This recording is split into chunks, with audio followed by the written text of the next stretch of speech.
Welcome to the Even though- Rebuilding Futures podcast. I am your co-host, Kenneth Young. We have Chris Shankle and Elric Truvillion is in the building. Aaron Charles is not here today, but that is okay. Taking his place, we have Mr. Bradford Speaks. Brad, how you doing, man? I'm doing good, brothers. How y'all doing today, man? Thanks for having me on the show, joining in on the podcast. I love what y'all doing, man, the conversations y'all talking about. I heard there was a big fight last night, but, I'm not a big boxing guy. I do like to see a good scrap, though. So, man, but thanks for inviting me on the show, man. And, Eric's my homeboy, known him my whole life, literally my whole life. Yeah. And just excited what you guys are doing, man. Happy to be here with you. Thank you. Yeah, I want to apologize, Brad, for bringing you on unannounced at such a on the spot. But I know you're good for it, man. Ain't no problem. Absolutely. And I know you got some things going on too. But me, Chris, and Ken, we've been talking a lot about you. So I wanted to bring you on the podcast and on our platform as well. And just give the viewers out there some of what you got going on and what you do. Yeah, man, a lot going on, man. So, I'm a performance coach. I work with high-performing professionals to remove blind spots. First of all, identify blind spots, help remove those things that are stopping them from performing at the highest level possible for their life and for their careers. So I do that for a living. I work for a software company doing that, and also have my own business, BeLegendary.coach, where I take on private clients and help do the same work with them. I also have a podcast, which I know Elric knows. Some of you other guys may know as well, and can have conversations about me and what I'm up to. It's called the Everything Matters podcast, where I talk about literally everything, sales, performance, life, marriage, relationship, breakups, divorce, kids, parenting, anything that I think is important, because we have a lot of things that we deal with in life in general. So I like to talk about all those kinds of topics and whatever the audience wants to hear, like what's important for them, like what's pressing in their face right now that they're dealing with in life. I also have a service organization called A Few Good Fellows of Gwinnett. We do a lot of service stuff around the community, man. Yesterday, we spent a few hours at a food bank and a clothing bank, helping people who are, have fallen on hard times at this moment in the economy right now, to get them food and other provisions that they need to take care of their families and stuff. So, man, I'm big in the community. And I'm a father, man. I got a bunch of kids, 8 to be exact, 6 girls, 2 boys. Wow. And, most of them are grown now. Oldest is 30. My youngest is 17. I got a 12-year-old as well at the house. So, man, I got a full life. Excited about transformation, excited about performance, and having people have the kind of life they want, man. So that's what I'm up to. Okay, man. Yeah, you are real busy. I love it. I love it. And yes, sir. For the viewers out there, what's your home? Where you born and raised at? Oh, man, you know where I'm from, man. The BOG, Bogalusa, Louisiana, all the way. Yeah, proud, live. Yeah, who that nation. Yeah, we like to put that out there. Man. I like to put it. Absolutely. Put that already, out there, man. Because, already. We have now, Elric, I know. You like to wear a little blue and white sometimes, don't you? No, I love to do that, man. It's a story. It's a story behind it.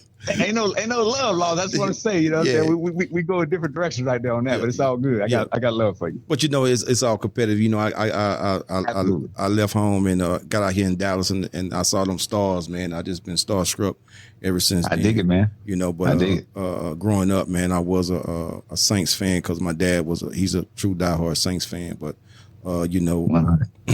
yeah, but I transitioned for some of my reasons. My dad, sometimes he had to let me know.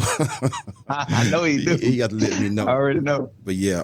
Hey, and everybody from Bogalusa, that when I was down there, when I came down last year, we hung out. Yeah. We talked more trash. Didn't we talk more trash? Oh my God, the black and the gold and the blue and silver going at it, boy. Yeah, and your boy Kraft Jackson, he's in love with it, so he gonna die a Saints fan. So, of course. Yeah.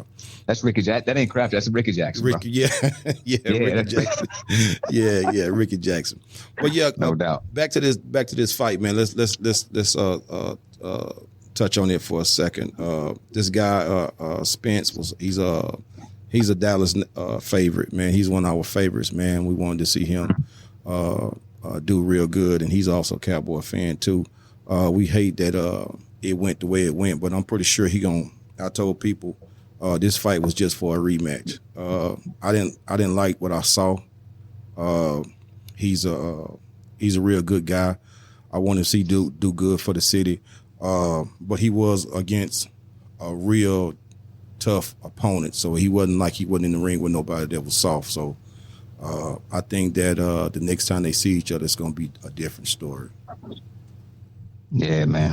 You think that? You know, I like that. Go ahead. You know, I was asking Scoot if he really thinks that, because the way the fight was so lopsided. In part 2, you don't think that there's anything, because they said part 2 will be around December. What can he actually learn in between now and December to even get it close? The fight wasn't. I mean, I'm a Dallas fan. I'm a Spence fan. I felt like the Cowboys all over. It really felt like a Cowboys game. Yeah, I think, and I really feel that his power, he didn't have the power. His punches wasn't enough power. I think when he go back and look at film, he gonna come back a whole lot stronger, because this guy was in a serious accident, and if he can pull through and come back after that accident, he can come back after this loss, man. Because you got to realize he never lost, a professional fight. So sometimes when you see yourself down and out like he did, I'm pretty sure he gonna come back real good and strong for the city. What category are these guys in? Are they welterweight? No, he's a featherweight. Featherweight, okay. Yeah. Was it featherweight? So y'all, I need y'all to educate me. You know what I'm saying, on these two fighters. Yeah, I think it's welterweight. Welterweight. Welterweight? Yeah, welterweight. Okay, Not quite okay. featherweight. Yeah. You got to get back. You got to get there and see it. You got to go catch that fight, man. It was. Okay. Yeah, it was something that was, man, you didn't really want. It made you upset, man. You felt for Spinks, because I think he got knocked down in the second round, and then it just didn't go good for them, because eye was all blooded up and face was all, his face was all swollen up, man. And that boy Crawford, man, he was looking pretty, man. He really was. So for educate me, man. So how, like, out of these two fighters, typically you have your brawlers, right? You guys are just straight dogs in the ring, and then you got your guys. They also pretty technical too. But like, if you had to, like, which one of these guys is a tactician? Like,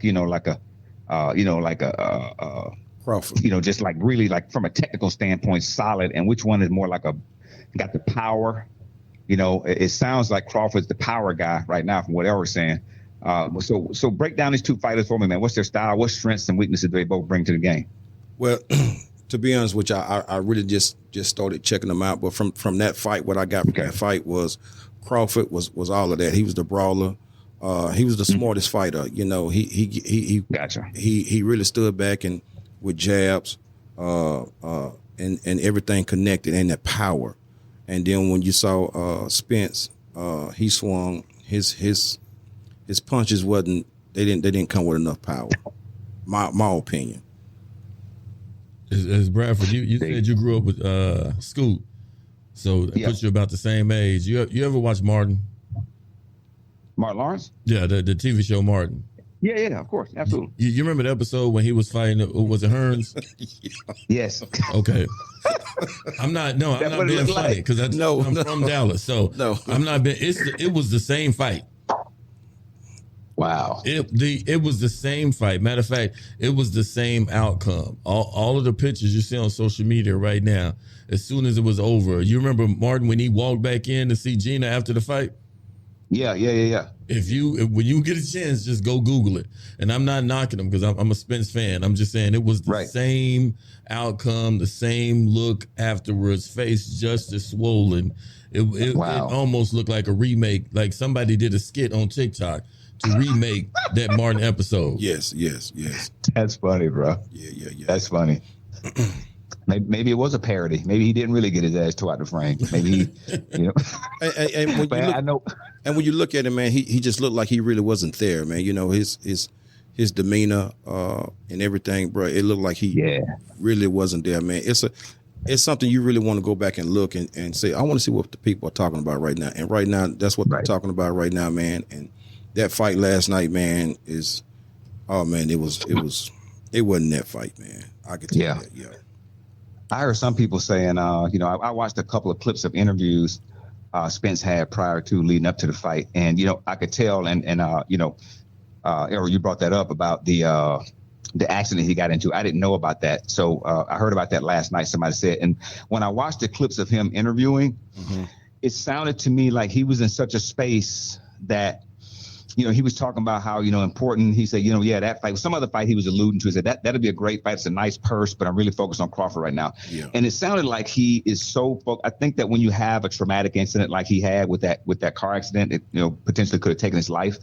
You start to reflect on things, right? You start to back up and look at your life through this different kind of a lens, and you value things in different ways that you didn't value before. And sometimes when you're in that emotional space, man, where it's like, you're kissing the ring of life. You're like, bro, I could have been gone, and I could have been, my family could have lost me. Like, what would that have been like for me? And sometimes when you're in that space, man, you lose that edge that you need, especially to perform at a high level in such a brutal sport. You think that had anything to do with how he performed as well? I totally agree, because when you look at that accident, man, it was, how did he come out of that accident is what you want to ask yourself. That car flipped, and he had problems with his eyes. So I know he got problems. They say he got problems with one of his eyes, one of his rectors in his eyes. So, and I think they said that that's his first professional fight. I think he hadn't fight in 15 months. So to go up against a guy like Crawford, you have to be ready. You know what I'm saying? And I'm not going to say he wasn't ready. I'm gonna say he wasn't. He could have been better prepared. That's what I'm going to say. I'm going to say he could have been better prepared, because when I tell you Crawford, with those jabs and his moves and his eyesight, and he was there, bro. He was on point, man. He came to destroy, and that's what he did, bro. His punches was landing. He was just there, bro. And Spence, nothing wasn't connecting. His combinations, and he was just, like you said, his head wasn't there, his mind wasn't there. It really wasn't. And you hit the nail right on the head for you not to even see the fight. And that's what I got from it too. Yeah. But he gonna have to get into some more fights. I could see something in his eyes in the interview. That's why I brought that question up. I could see it in his eyes. Like, something was like, I didn't see that eye to Tiger. I saw him looking at life like, man, I'm doing this for my family. You know what I'm saying? Like, I didn't see that killer type of instinct going to that fight you know what I'm saying? I just didn't see it. It wasn't there. What you think about it, Chris? Since you ain't said nothing. I ain't gonna say nothing. That's on Chris Shankle, man. That's my boy Chris Shankle. Man, this is the way I see it. I mean, it's just like Mr. Bradford said. You have to understand that we've all been through things that can possibly change our lives after some type of experience. Okay, Scoot, you've been in a serious motorcycle accident. Right. It didn't change your life to a point where you didn't want to get on a motorcycle again, but you're not thinking about crotch rockets anymore. Right. Okay. They were just talking about one of the fighters. I think the one that's all tatted up. What's the young man that just he said that was going to be one of his last fights, and they were asking like why. He was like, I want to retire now. They were like, wow, you're in the prime and this and that and other. And one of his words was, I didn't want to turn out to be like Muhammad Ali. There you go. And there are so many fighters now that, as you say, they lost the eye of the tiger. They just lost the desire to be beat on for so long for whatever reason. And I think last night, when the guy could have been physically prepared, but he wasn't mentally and emotionally there. Yeah. And sometimes, like all of us, we've all experienced in our lives that we ready, right? We ready. But sometimes you could run up against an opponent who is just flat out better than you. No matter how much you prepare, this person is just designed in a better manner of that particular skill than you are, like naturally designed.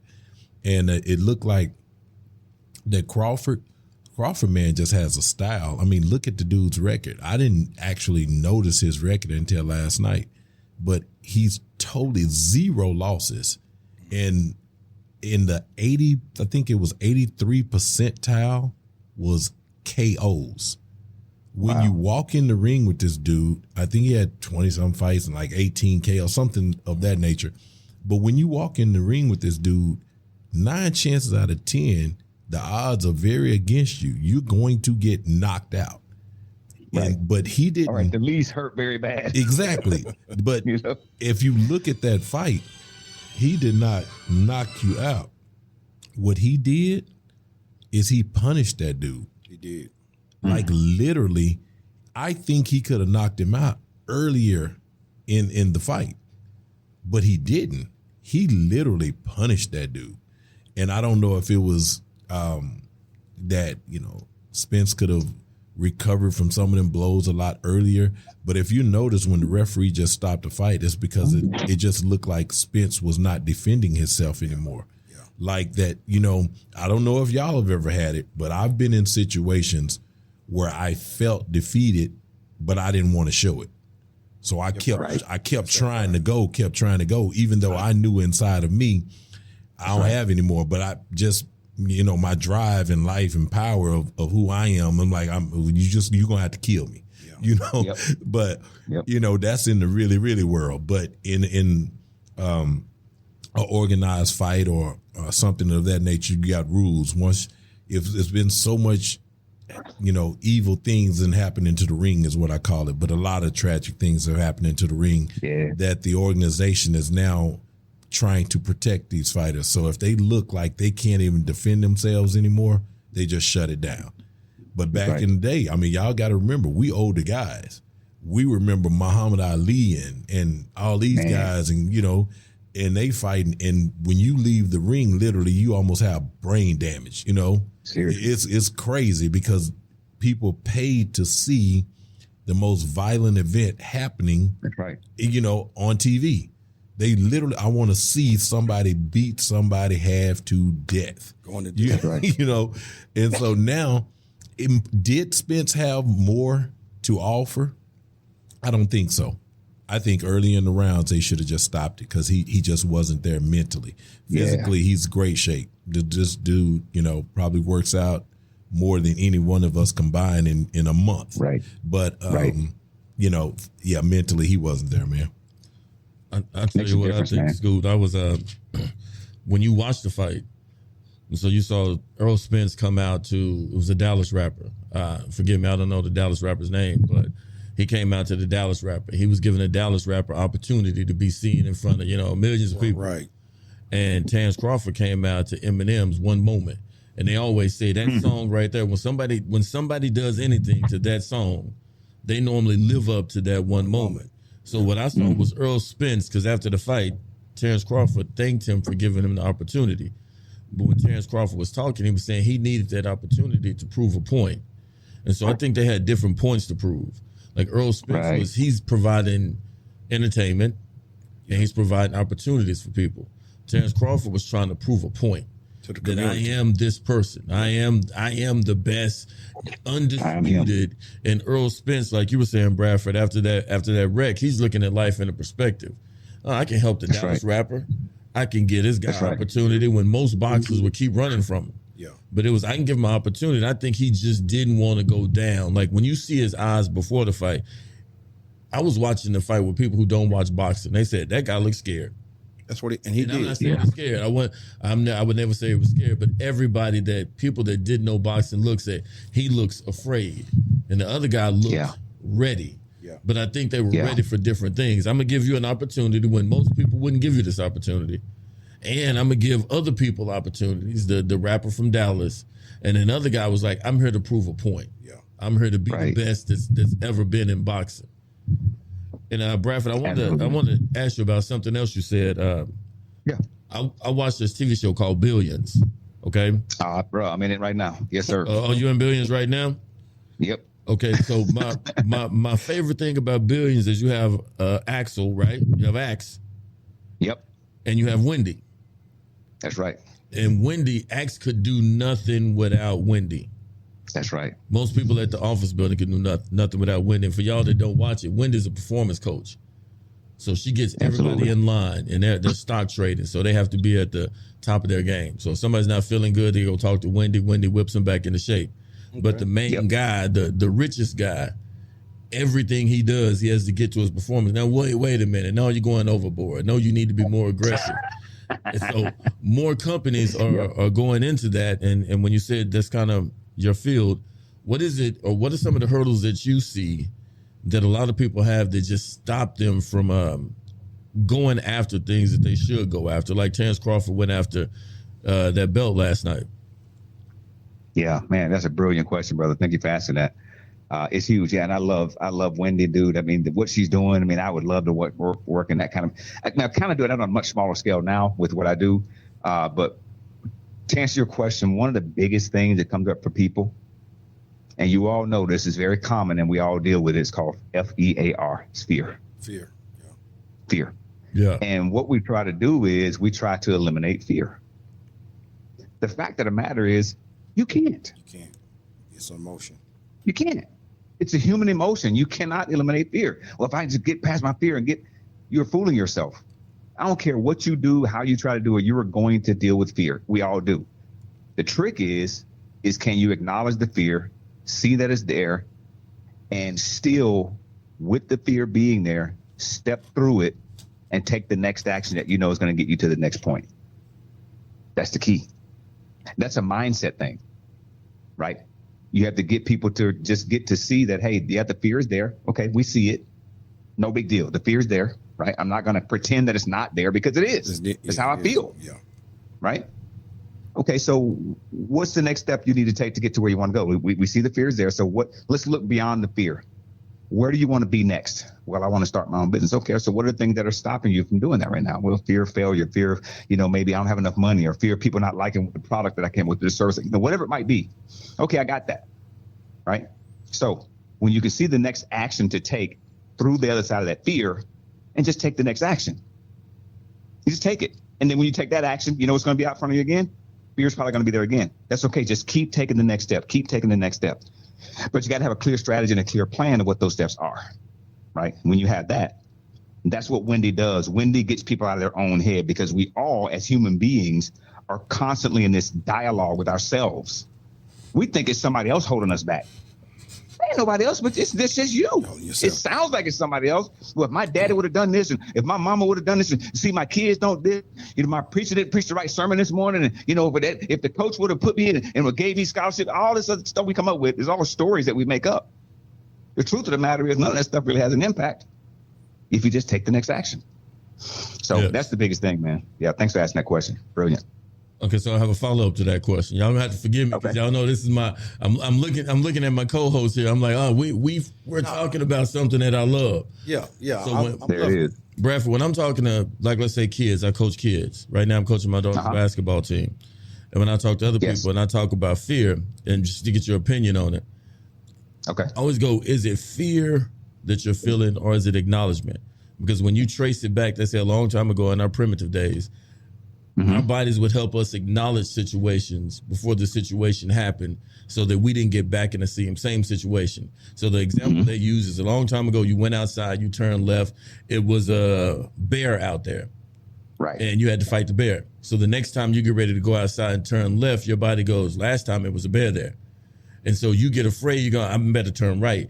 And so a lot of people will confuse acknowledgement of the situation with fear. What I tell them, you're not afraid of it. Your body's just acknowledging what could happen. So it's, do you go outside and turn right, or do you grab a stick and then go turn left? Because there's a way to overpower whatever it is that you're going towards, but you have to figure out what it is. And we confuse, to me, a lot of times we'll confuse fear of something with just our bodies acknowledging us to a situation beforehand, so that we approach the situation more prepared than we would have if we just ran outside and went left again and had to run into the bear. What do you think about that? Yeah, I agree. It is acknowledgement. That's what I was saying. That's exactly what I said earlier. Like, when you can acknowledge that it's there, don't ignore it. Don't pretend. But again, if you got that bear up there ahead of you making that left turn, like you said, I'm going to grab a stick. Okay, so maybe I can take a 45-degree turn next time, or go behind the trees, because you know that you got to get through the bear to get to the goal you want. Right. You got to go left, right? So you just look to see, okay, what's my strategy? What can I do? How am I going to strategically get around this bear, or maybe distract them? Whatever your strategy is to get there. Yeah, acknowledge that it's there. I know the bear is there. I know he's going to be right here at this point, or somewhere in the area at this time. And the opposite of fear, and this is what I get people to when I'm coaching someone, what I want to get them to see is that what would courage look like in that space? Nice. What would it be like to be completely courageous in that space? Courage is knowing that the fear is there, acknowledging that the fear is there, and taking the next action anyway. That's courage. Wow. Okay, Nice. Let me ask y'all a question. Wow, bro. Okay. I love it. So you say that is courage, right? That's how I define courage. Yes. Okay, got you. My point of view. So no, I'm loving it, man. But this is what I'm saying. There are some people that may not have had any experience. So sometimes we we misunderstand courage from stupidity. It's because they'll run into a situation not having any knowledge about what it is and get annihilated. You know, and we say, oh, that's a courage dude. No, he's a courageous man. No, he wasn't. He was stupid. He just ran into a lion's den without anything to protect him. You know, and now he's complaining that, you know, he was annihilated. But so my question is this: if you're doing something and you have fear, we all have fear, but in our society, or I'm not even going to say in our society, I'm just going to say in some of our upbringings, we don't want to ever display that we are afraid of something. That's the number one thing as a man, or you know, I'm just going to say that as me as a man, I may be terrified of something, but no one around me is going to know it. I may know it, and the entire time I'm in front of that situation, once I identify it, I no longer focus on the problem. I focus on the solution, 100%. Right. So I recognize, okay, I'm afraid of this situation. What can I do? And all of my focus go to how do I get through this situation? May it be physically, mentally, or emotionally, prayer, whatever. But all of my focus goes towards the solution. Now, fear is hard to overcome. And I'm going to tell y'all what's crazy. I had a traffic citation one time. What is the worst thing that can happen to you in a traffic citation court proceedings? Nothing. You go out to pay the fine, you know. But I'm in there. Depending on how many you had, you might get your license. Right. I mean, man, you know, I have CDL. So in what some people don't understand with CDL driver's license is we can't do a deferred adjudication. We can't get probation on citations. We literally have to be found not guilty before it's not on our record. If we just pay it, it's going to count against us. If we know contest is going to count, there's no other way but not guilty, right? Right. So makes sense. I'm sitting there and I'm nervous, and I'm literally, I mean, I'm sitting there like I'm in deep trouble. But the fact only remains, I'm sitting in there for a $300 no seatbelt ticket, you know. But it's in Arlington, so it's like, oh man, you know. But I tried to overcome that fear. But me inside, I noticed I had to continue to hold my hands together because my hands were shaking. Now, I've been in much, much greater situations than that, and I had no fear of it. It's the craziest thing in the world. So even though I identified, man, I don't know why. I don't know why I had that emotion at that particular time. And I think we all have experienced that.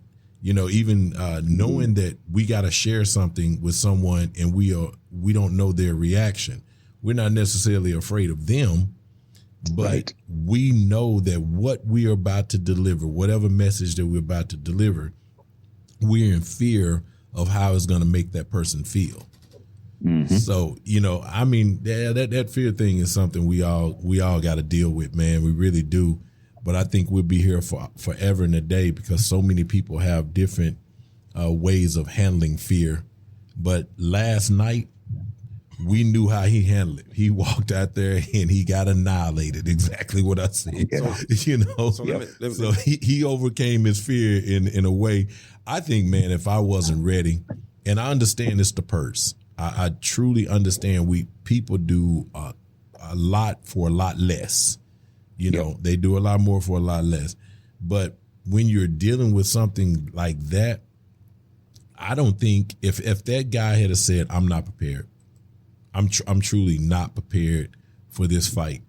I don't think he wanted to deal with all the disappointment, the criticism, and everything that comes with that. Right. You know, I want to tag on what you said about and just we can close this book after this if y'all want to, the fear discussion. You know, one of the things that I'll often coach someone is in terms of how they actually face their fear is not only acknowledge it mentally, but to acknowledge it verbally.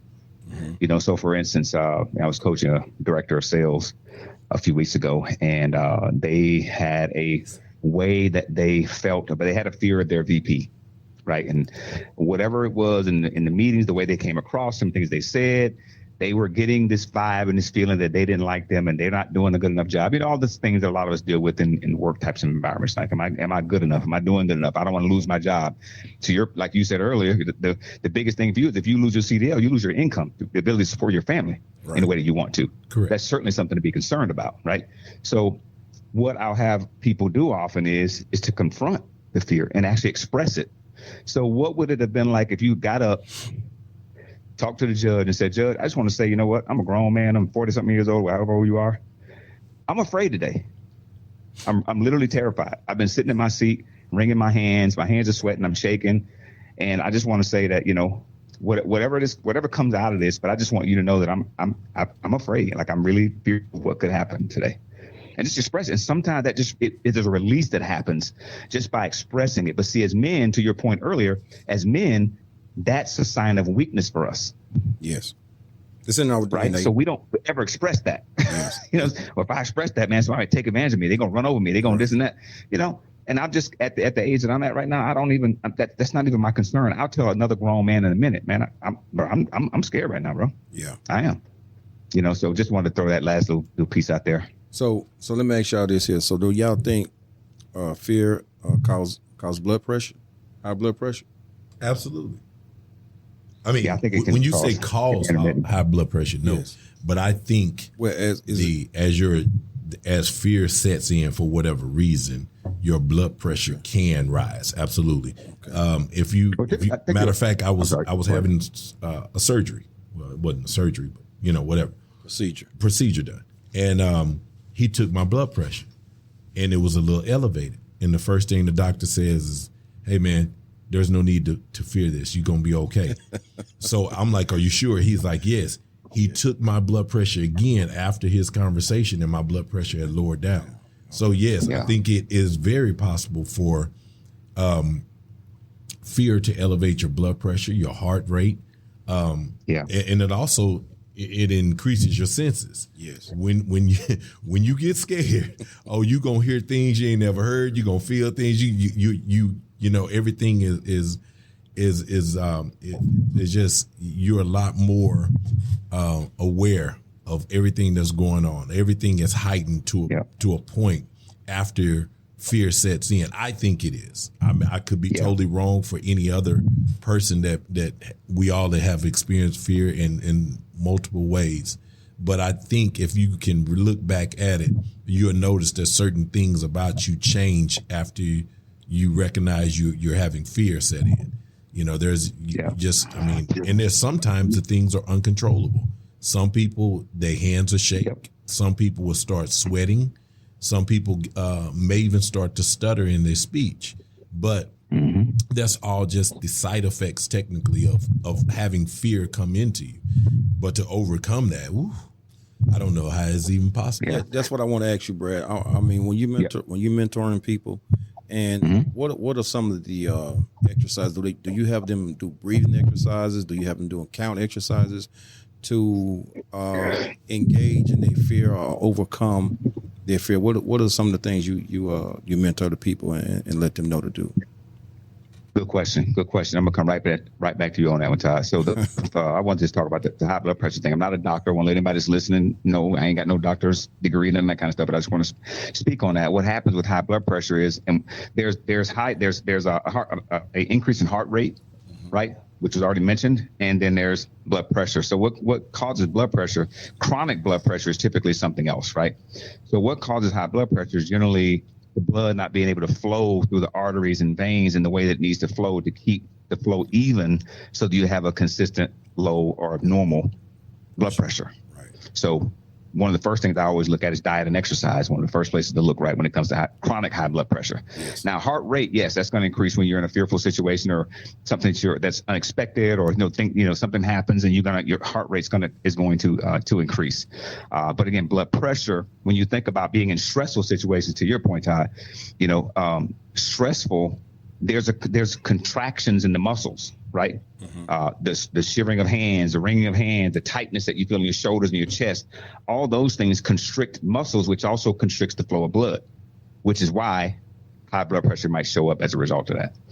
So back to the question that you asked me, I don't, there's not a lot of, my coaching typically, it's based in conversation, right? Okay. I don't do a lot of like tactics and tricks to get people, because the key to performance is being true to yourself, right? And being honest about what's really going on with you, right? And like I said, when you acknowledge that the fear is there, when you acknowledge that I'm struggling with this, then there's a pathway, there's an opening and an access to do something different. So part of what I do is, I sort of alluded to it earlier, is I will invite people. I don't force people to do anything. Yes. If they're willing to take on the challenge, willing to take on the task, then they're free to do that. They're free to say no as well. Yes. Right? Because there's power in freedom. So if I may invite someone, like in the instance I gave earlier, I invited the person to go and have a conversation with their VP and tell them, here's something I'm struggling with. Because a lot of times what happens, and it's the same thing in our relationships, our marriages, and even with as parents, with our kids. I was talking to my daughter earlier, my 17-year-old, about just being expressed about what's there. She was telling me, she's like, Dad, I realize that sometimes I have things to say and I don't say it, Yeah. And that goes back to something from childhood. Typically, maybe she said something at an early age and someone didn't value what she said, or at least she interpreted that what she had to say didn't matter. It didn't have any value. Right. And so at some point she told herself, I don't have anything important to say, so I'm just going to be quiet. Yes. So people become quiet over time. Right. So what I do is, like I said, I invite people to go have conversations with people around things that are uncomfortable, and a lot of those conversations happen with people from our past girlfriends, past spouses, Right. parents, grandparents. All those conversations are important, and it allows us to get that aspect of our life complete so that we can actually go forward powerfully. So that's kind of one of the things I might have people do, but it depends on the situation. Yeah. I totally agree. Yeah. I totally agree. Ken, right quick, can you let people know where we can be reached at, and how can they call in if they want to call in? Yes, if you'd like to call in, you can reach us at 214-777-3626. Let me say it again. Yeah, one more time. Yo, it's 214-777-3626. And Brad, since we're both billions people, I got another, I guess you can call it a question for you. All right, cool. Since we're Rebuilding Futures podcast, so we talk to a lot of people that look like us. So right now on the phone call and with everyone sitting in the studios, African-American men. Yes, sir. You think it's like a long time ago, even back to slavery days. Now, I know a lot of people hate to go back that far, but when you go back that far, we were always taught to be in competition with each other. So it was the best slave got the best things. The strongest slave got the best things. So we've always been taught that we couldn't ever, like you said, school, we can't ever ask each other for things, because then I'm showing you that I'm not better than you. And if I'm not ever better than you, then I can't have more than you. When on Billions, you see the guy that's the richest guy is only as good as his team. Axe could do nothing without his team. Without Wendy, he'd be lost. Without Wags, he'd be done. So we don't ever get a chance to form teams. People always go, "Who's the king of the jungle?" And I go, "The hyenas." The lion's the king of the jungle, but what's the animal that can eat the lion? The hyenas. And how did they do it? As a group, packs. Effectively, as a group, they get the lion. So we've been taught that we get in situations and we're fearful. Axe is not fearful because he knows he has Wags, he has Dollar Bill, he has Wendy. He has his team behind him. He's never just Axe Capital by itself. And because they got us out here in society thinking it's just Kenneth Young, and then it's just Brad Speaks, and it's just Chris Shankles, and it's just Elric Truvillion, and we never look at what we would be like as a group, because we haven't been taught that we could ask somebody for, Brad Speaks, I have the same problem as your daughter.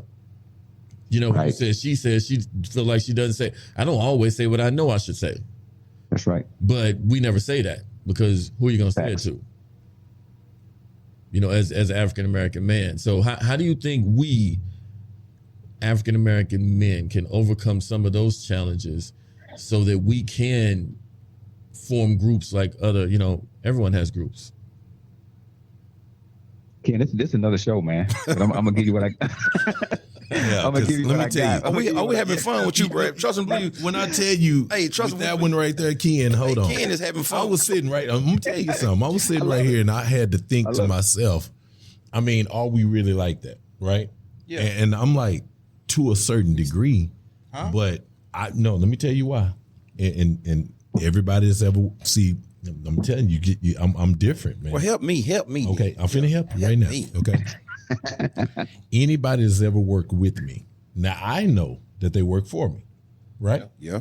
I never say that. Right. What's wrong with a lot of us is we so caught up on the title and trying to be the king. Be the king. If you know you the king, don't nobody have to tell you that. Thanks. When people come up to me and say, oh, do you own a truck? I tell them I'm a driver. I drive trucks. I don't have to tell them I know. You can pull me up in anywhere. No, I know.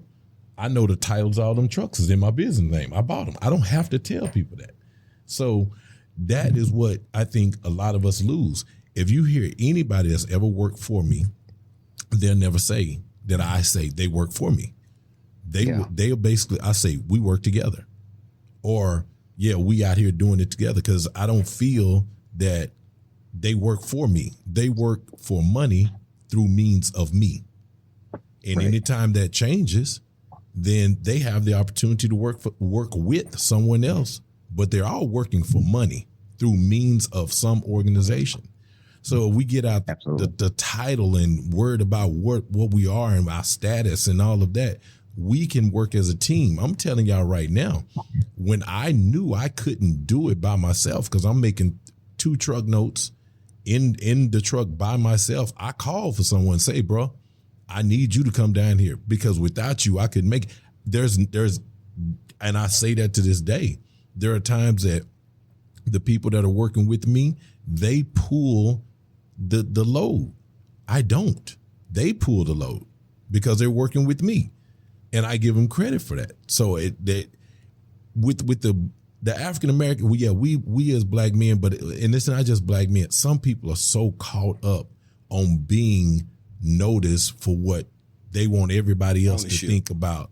I want to be the owner. I want to be the CEO. I want to be the developer. Look, man, you know what you are. Be who you are, and everybody else will recognize your value. They will automatically see when you walk up there. Let me tell you something, y'all. I'm the dirtiest one out there in the trucking industry, guarantee it, because I work on my own trucks. I drive them. I do it all. So I'll walk up, and you won't know that I own those trucks until something goes wrong. And everybody look at me, and then they're like, oh, and then I walk out of a truck and say, okay, well, we got to do this, this, and this, and this. And as soon as the problem's solved, I get right back in my truck, and I'm one of them. So, but see, Chris, you're an anomaly, and you're an anomaly because you're raised in 75243. That's a zip code where you had to hybrid your life. You had to be black and you had to be white. Our high school was predominantly white. Correct. So we had to be around different cultures. So what I mean is, as a culture, in our culture, if you just grew up in a zip code where it's predominantly African American, and they may have a different viewpoint than you. Because right now in my company, I have to deal with a lot of people that look like me. All of my trouble has been coming from a lot of people that look like me, because everybody's in competition without understanding that if we weren't in competition and we all joined in together, then we could kill the lion, or the lion would be the prey. Exactly. But we don't, so you may think that way, but it's still a lot of people out there who. That's what I was asking Brad. I know it's like, Brad, you said it's going to be a different show. That's a different show. That is a different show. But I had to come in, Ken, because I hadn't said much of anything all day today, so I had to come in whenever y'all reach. Because let me tell you something, Brad. I don't know anything about sports at all. Yeah, Brad. Brad, just point blank period. Right quick, let me tell you about Chris. Right, I'm gonna tell you about Chris. A big dude. He a big dude. Now Okay. Chris grew Now, up. when you say big, what you mean? He never lifted weights before in his life. his hands, but he built like Herschel Walker. Yeah. Keep in mind, he's like a Herschel Walker. Now, all through high school, everybody was playing basketball, football, baseball, tennis, hockey, all that. Guess what he did? You ain't gonna guess, but I'm gonna tell you, he was a wrestler. Okay, that makes sense. I get that. No, it don't make sense. You just being nice right now. When you find out he wrestled transmission. Eric, I know if we'd have had wrestling at our school, you'd have been playing football and wrestling as long as they wasn't in the same season. Yeah, so I know your ass would have been on the wrestling team. You might be right, but Brad, but for me to come to Dallas and find out a black man was on the wrestling team, right? Man, it threw me, coming from where I came from. Not saying it wasn't possible, but in our era, we didn't have none of that. But me and Chris, we've been jam tight since 1991. So yeah, absolutely. Yes, but man, I'm not the one that I don't watch sports, so I can't tell you anything about the football teams or basketball teams, anything going on like that. I know it's weird. I just don't. So when it come down to now fighting, I mean. My family was around a neighborhood called West Dallas, and back years and years ago, West Dallas was known for fighting, boxing. They have a West Dallas Boys Club that was available back then, and that was the way for all of the community to get together, and they tried to get out from fighting, being a great boxer and things of that nature. So I got into the boxing thing, and then what was so crazy about it is in West Dallas, I get beat up all the time. But when I came to North Dallas, I can do most of the beating up, So I may have been the worst in one area, but pretty good in the other area, But then it got me well-rounded because just, being in such a diverse environment, being with, like Ken say, in 75243, man, it's crazy. Like literally, you would see two white guys get into a fight and want to knock the other one down. They would back up and say, "Get up." And I'm like, what? Where do they do that? Because if we fall, it's a whole different issue. But then that proves my point. What you just said exactly proves my point. Where you grew up, we were always taught we had to fight each other. And if it wasn't in boxing, it was on the football field. It was on the basketball field. You say the white people fight, and then they knock the other one out. They lift their hand down to pull the other one back up because he's not competition. They just trying to win a thing, but he's never the competition. Right. So they can extend mercy to someone else because that person is never their competition. They still know that no matter what, because I'm white and you white, we're on the same team. But when you were in West Dallas, like you say, you were taught they gave us fighting. And then if you wasn't fighting, you were playing football. Yes. And so if you weren't playing football, you were playing basketball. Since we are on this planet, up until we get out of high school, most of the things they give us are competition with somebody that looks just like us. They don't give us a coding class where now we have to be on the same team to win. We got to practice critical thinking skills on the same team to win. So now you're not my competition. Me and you are allies. Exactly. Well, I mean, Ken, that's the way me and you have always been. We've always been allies to each other. So, but like you said, I guess it could be our upbringing, could be where we were raised or whatever the case may be. But we were, probably because I didn't have a brother.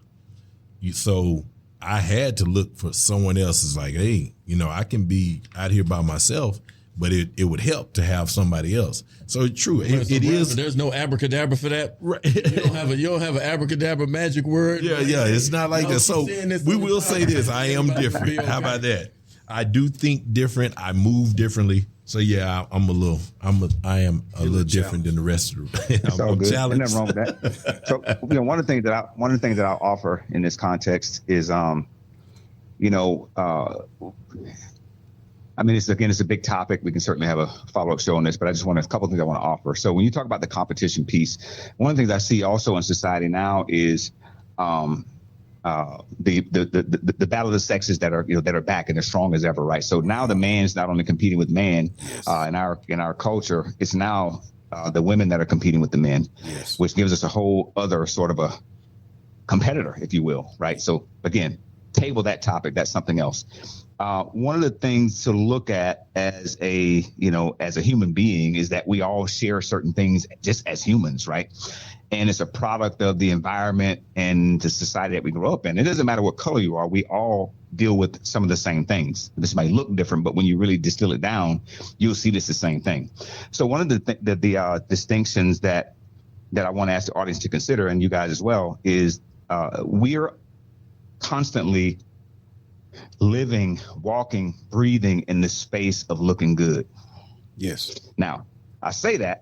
Most people will say, no, I ain't worried about looking good. They're going to give him and hard. They're going to push back on it. But when you really stop to think about it, we're always in competition to look good or to avoid looking bad, or either to dominate or to not be dominated. These are human things, right? So in our culture, and specifically, we can see this everywhere, right? Go into church. I know, when me and Eric grew up as kids, it was a fashion show. Who had the biggest hat? Yes. Who had the nicest suit? Who had the brand, the newest Stacey Adams on? The shoes. Right? And who had the nicest ride? Who got the biggest wheels? So there's a big looking good piece. And one of the things that disappoints me is that we have so many, particularly athletes and entertainers, who have so much money, man, and so much access to the tools that could really flip our culture into a whole different direction. And they make these small incremental, contributions that don't really make a massive difference, and they could. So, with the coaching that I provide, we could make a huge difference in changing the mindset and the way that people see the world and the way they see partnership versus competition. We could change all of that, right? So we also have to look at, last thing I'll offer is, well, what I just said, look for yourself, everybody that's listening, and their ears are tuned in to what we're talking about today. Look for yourself and look to see where you put looking good and winning and dominating over partnership and teamwork. Yes. You look, I can't tell you where it is. You have to look for yourself and you discover where that lives in your life, right? So that will make a huge difference for us, I think. And if anybody wants to do coaching with me, y'all can reach me. BeLegendary.coach is my website, and you can schedule an appointment. So that is but those are just a few things that I can offer in that space, man. It's a huge topic, and I think we start in small spaces and small communities, right? Doing the small work. Oh, the last thing I wanted to offer, here it is that we've got to be conscious of the narrative that are created for us through media, through our music that our kids listen to, right? We all can look at the music industry at our age group, and we can see distinctly where music shifted. And we know that music drives culture. Right. Entertainment drives culture. Yes. Right. So the selfish mentality that you see is a product of the music culture and the entertainment culture that's being pushed our way. Power. You pick a show that's directed towards our audience. It all contains that stuff. Looking good, who has the best car, the biggest wheels, the biggest gold chain, yes. All that stuff. You know what I'm saying? And if we can shift that, and that requires you actually having ownership of the entertainment. Yes. You got to own entertainment. If you don't own entertainment, somebody's telling you what to put out there. Yes. There's no reason we don't have more wholesome shows that feature Black families that are together, that are making things work, that are successful. We don't have a lot of shows like that anymore, man. Cosby might have been the last one. That was in the freaking 90s. Yes, yes. So anyway, I'll get off my soapbox, but those are just a few things that I'll offer. Again, this is a big conversation, a big topic that we can certainly tackle at a different time. Yeah, Brad, man, I want to hold you too long, man. I sure appreciate you, man. Thank you bringing this energy to our podcast, Rebuilding Futures podcast, man. I love it, man. We're looking forward to working with you again in the future. I know Ken certainly is, because of the conversation y'all having, especially y'all watching the same show. And my boy Chris, he's loving it too, and as well as I'm loving it as well. Appreciate it, brother. What's another good way to get the viewers can contact you and follow you on what social media, whether it be Instagram or Facebook or YouTube or whatever it may be? Absolutely. I mean, all of my channels, my website's BeLegendary.coach. And that's also my Instagram handle. You can follow me there as well. You can send me a direct message on Instagram. You can send an inquiry on the website. You can also watch my free webinar on my website. There's several links on my webinar. You can watch a free webinar. Doesn't cost you anything, particularly towards having a successful career and managing highly successful relationships and connection, intimacy with the people, with your spouse or your girlfriend, boyfriend, significant other, whatever it might be. I give away a lot of nuggets in that webinar that can help people get to a different point. And if you want to do a personal conversation, there's an option to do that as well at the end of the webinar. So that's it, man. Thank you all, guys, man. This has been a great conversation. I appreciate you. Elric, man, I love you, brother. Thank you for inviting me onto the show, man. And definitely looking forward to building with you guys going forward. Thank you man, so thanks much. for joining us. Yeah, and we love you. Hey, man, I love man. you too, man. And I appreciate you, man. You always been a big eye and a big sight in my eye, man. So I appreciate you coming in and showing us and blessing us with this conversation, Absolutely. man. Like I said, I look forward in the future of working with you, man. And hopefully we can get together and join and do something for the city, man, back home, for the No youth doubt. back home. And because I got a lot of people back home that actually tune in and watch me. I want to thank them too, man. And for us, Absolutely. for me and you to join and do something for the city and for between here, Dallas, Atlanta, and Louisiana, man, I think we can make something. That is awesome, brother. Yeah, absolutely. Shout out to Bo. Shout out to Bo. Much love to everybody out there listening. You guys have a great afternoon, man. Enjoy the rest of your Sunday. All right. And we'll talk soon. All right, peace. Thanks, Brad. Later.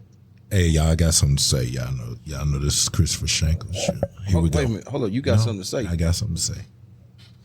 Now, you've been sitting here all this time, And I didn't have much of anything to say. That's right. Exactly. Ken. We're in trouble. Yep. We in trouble, Ken. Let me tell y'all something.